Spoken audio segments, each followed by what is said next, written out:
খাবার দাবার বাড়তে চলে এসেছি। দেখো, প্রথমেই দিয়েছি বাটি মাপা ভাত, তারপরে দিয়ে দেবো একটু লবণ,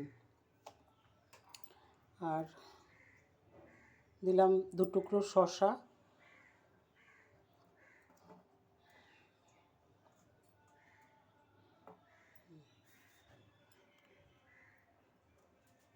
কাঁচা লঙ্কা, একটু লেবু,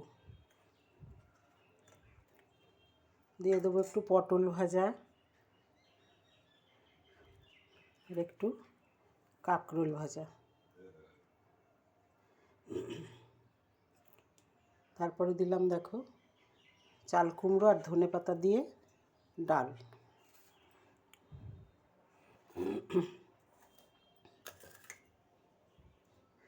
তারপরে দেব মায়াপুরের পনির, বানিয়েছি আজকে, রেসিপি তোমাদের পরে দিয়ে দেব।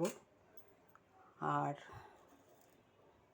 ফলি মাছের ঝোল, এটা খুবই মানে স্বাস্থ্যকর একটা মাছ, কাটা যদিও, কিন্তু। আর দেব পুদিনার চাটনি, আর এই যে ভেটকি মাছের কাটা চচ্চড়ি, সেটা আর থালায় ধরলো না, সেটা একটু পাশে দিলাম। দেখো, এই হচ্ছে আমার রান্না বান্না। কেমন লাগলো তোমাদের? ভালো লাগলে লাইক কমেন্ট শেয়ার করো।